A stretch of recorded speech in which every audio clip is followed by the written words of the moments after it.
Good afternoon, ladies and gents. I've been asked about my last video quite a lot.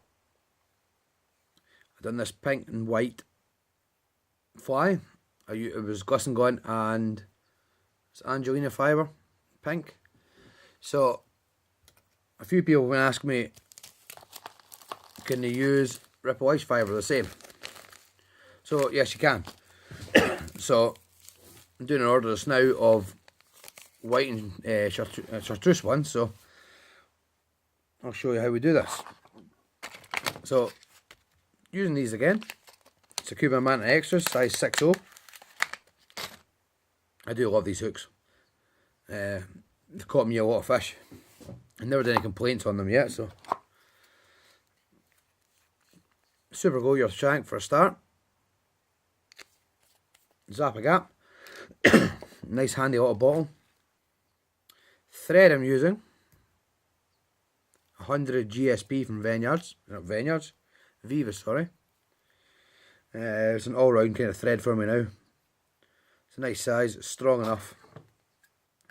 So this fly is pretty much exactly the same as the last video I did, apart from I'm using ripple ice fibre. So I'm going to start off same as I normally start off. I'm going to put a base down for my tail. So white bucktail. Again, these are from Steve Cooper at Cookshill Fly Time. Very nice. And the main body material used is glisten gun. Now back on this. This is synthetic material. It's quite slick, so it sheds water fast. You get loads in a hank. This has had probably a dozen flies out it now. So you don't use a lot in each fly. So you just tear a bit off what you need, you think you need. We're not going to use a lot. So what I do with this is I taper the points. Get all the random bits out and all the long straggly bits. And I'm going to tie this in 1/3, 2/3. So 1/3 sticking out the back. I'm going to catch it in, winding forward. And then bring my thread back. And then I'm going to fold everything back. And catch it in. So that's you got your basic shape already. Your basic taper. Oh, you can see that. So what I'm going to do now is, as I've explained before in videos, the synthetic tail wraps a lot very easily. So I put in bucktail to make a cage which stops it tail wrapping. So don't want this to flare too much, so from about halfway up the bucktail, same length as the bit underneath, wrap it around your hook. Just roll it round and then tidy everything up.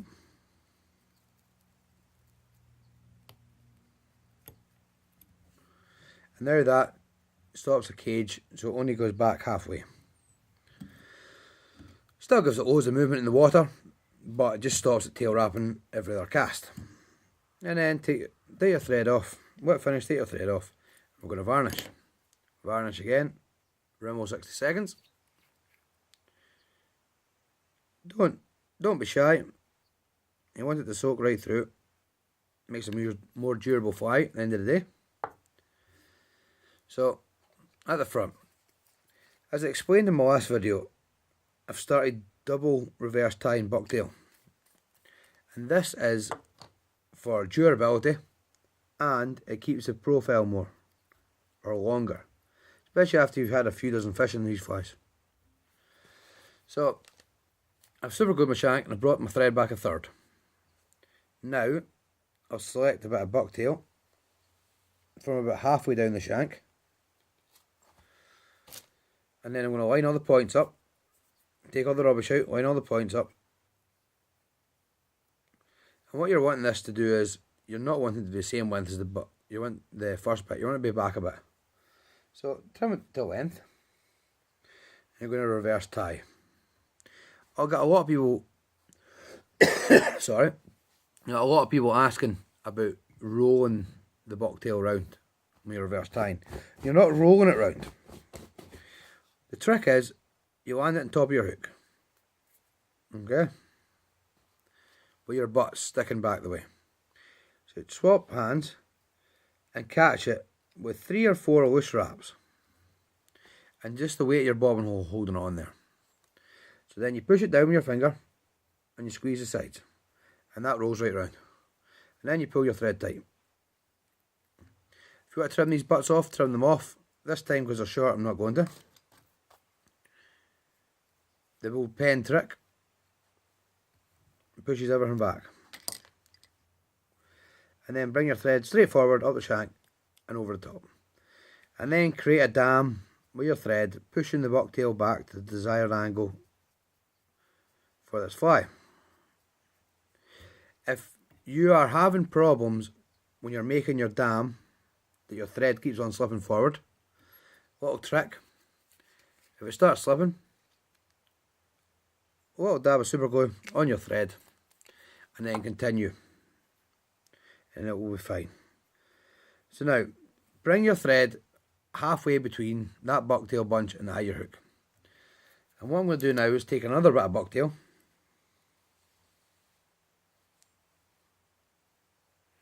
same amount.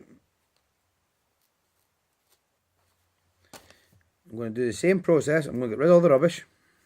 I'm going to stack the length.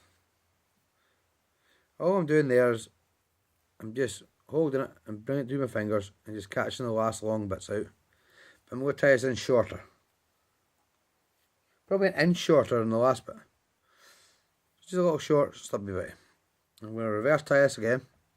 So on top of your hook, 3 or 4 loose wraps. Push it down. Squeeze the sides, pull your thread tight. Fold everything back. Bring your thread straight forward and round. Okay. Build your little dam. Not over your bucktail, just up to it. And that's your angle. This is a bit high, but by the time we put our synthetics on, it'll weight it down a bit. So bring your thread right to the front of the hook. Right against the eye of the hook. I'm going to flip it upside down. So the ripple fibre comes in a packet. And it's quite long strands. So what I do is, I'll turn it around so you can see it. I can't see it now. I'm just going to grab some and just pull it out of the packet. So what I'm going to do here is, I'm just going to snap it in half. I'm going to stack it on top of itself, and then I'm going to uneven the tips, and then I'm going to tie it in.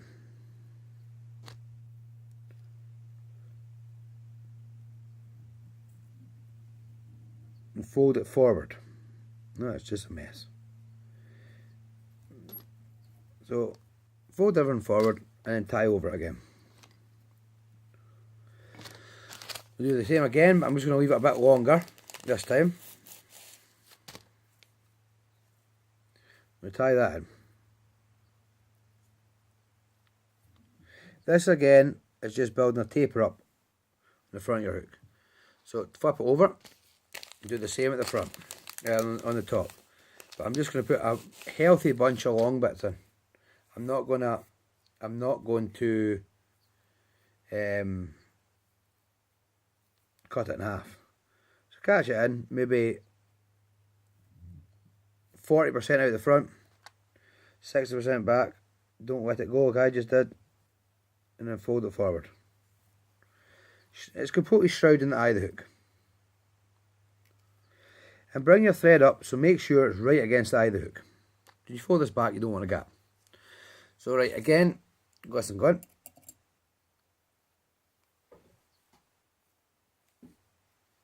Sort your ends out. But this time I'm going to reverse tie it, so you fold it in half. And you've got a nice tapered bunch. So flip your thread over. You want to find where your taper is. Continue your taper. Cut that. Then tie it right on the bottom of the hook.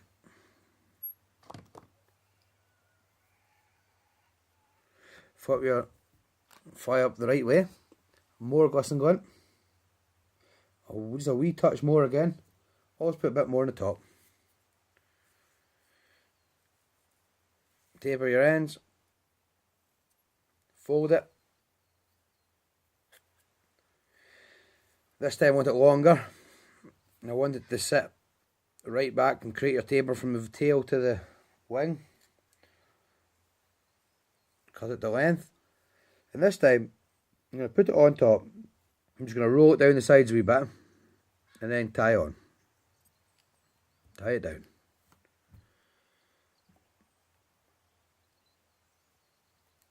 Make sure you cut all the fibres and that you're right up against the eye of your hook. If you're having problems with your thread slipping, a bit of super glue always helps. Just put in your thread at this stage.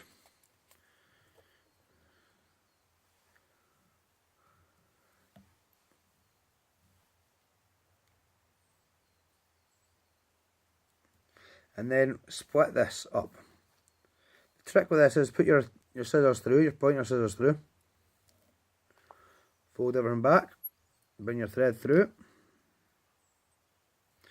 catch everything, pull everything back. It's very messy at this stage. When you got it back, a few wraps in, and squeeze everything down. This is just putting a kink in the material so it doesn't fold back on itself. And then just put a few wraps of thread to keep it there, and then wet finish it.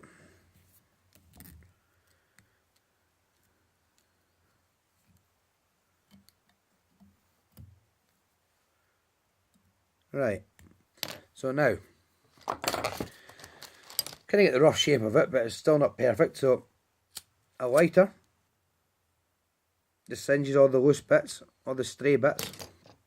I'm going to use UV resin, so just tip your fire up a wee bit. This just seals the thread.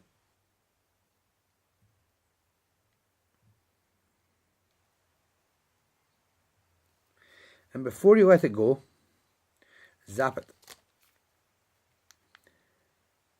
Again, this is a UV torch from Deer Creek. It's a new one, USB chargeable. Just using a mini USB with your phone. Well, if you've got an Android phone. And you can find your scissors. Just make sure there's no bits catching. So you can obviously see how UV that is. The ripple ice fibre shows up as amazing in the water. So what I'm going to do here is, I've got a cat or dog comb, just brush everything out. Stroke it all back. Make sure you split it under your hook. That there is your basic chartreuse and white fly. You've got ripple ice fibre fly. The only other thing you can do is put on eyes. So eyes come, there's millions of different, not millions, but hundreds of different types. These are all 12s and 10 mils. I like a 10 mil eye. So we're going to go for some olives. So what I do is roll onto the side. Again, Loctite. This is a multi-purpose gel super glue. So you take your eye. These ones are positional, so you've got to decide which way you want them pointing. Put a load of glue in your eye and then just drop it on where you want it. You've got a few minutes for this stuff, so it doesn't have to be perfect. It's not like super glue that sticks instantly. So get that one dropped on. And then take out your vise. You can position your eyes now wherever you want them. And that there, the light's a bit bright right enough. You can see the glint in it. That is a basic white and chartreuse glisten glint fly. The ripple ice fibre makes it come alive in the water. It's got a nice taper to it, so it moves a nice darting motion in the water. They're quick to tie, they shed water fast, and they catch fish. Thanks for watching.